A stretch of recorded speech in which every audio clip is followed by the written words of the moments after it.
కామారెడ్డి జిల్లాలో తన ఇద్దరు పిల్లలతో సహా తండ్రి ఆత్మహత్య చేసుకున్న ఘటన కలకలం రేపుతోంది. నిజాంపేటకు చెందిన బోయి కృష్ణ కుటుంబ కలహాల నేపథ్యంలో తన ఇద్దరు పిల్లలు రక్షిత్, అనన్యతో కలిసి నిజాం సాగర్ ప్రాజెక్టులో దూకేశాడు. అయితే ప్రాజెక్టులో దూకే ముందు ఫోటోలు దిగి పలువురికి పంపించాడు. సాయంత్రం అయినా భర్త, పిల్లలు ఇంటికి రాకపోవడంతో భార్య సవిత పోలీసులకు ఫిర్యాదు చేసింది. ఈ ఘటనపై పోలీసులు కేసు నమోదు చేసుకుని నిజాం సాగర్ ప్రాజెక్టులో గాలింపు చర్యలు చేపట్టారు.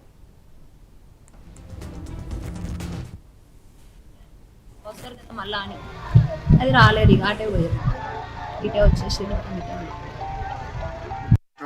కృష్ణ అనే వ్యక్తి ఇద్దరు పిల్లలతోని నిజాం సాగర్ డ్యామ్ 20 గేట్ల బ్యాక్ సైడ్ ఆరపల్లి శివార్లో మన దెబ్బతో వెళ్ళి ఇద్దరు పిల్లలు అందులో నీళ్ళలో తోసేసి అతను కూడా ఆత్మహత్య చేసుకొని చనిపోయింది. దీనిపైన కేసు నమోదు చేసి విచారిస్తున్నారు.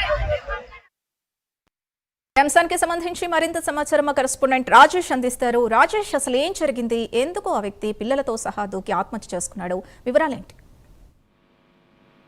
సింధు కామారెడ్డి జిల్లా ఇటు Nizam Sagar project back water లో ఇద్దరు పిల్లలతో కలిసి తండ్రి దూకిన ఘటన జరిగింది. అయితే బంధువులు ఇచ్చినటువంటి సమాచారంతో ఇటు బ్యాక్ వాటర్ లో ఇటు గాలింపు చర్యలు చేపట్టారు రెస్క్యూ టీము.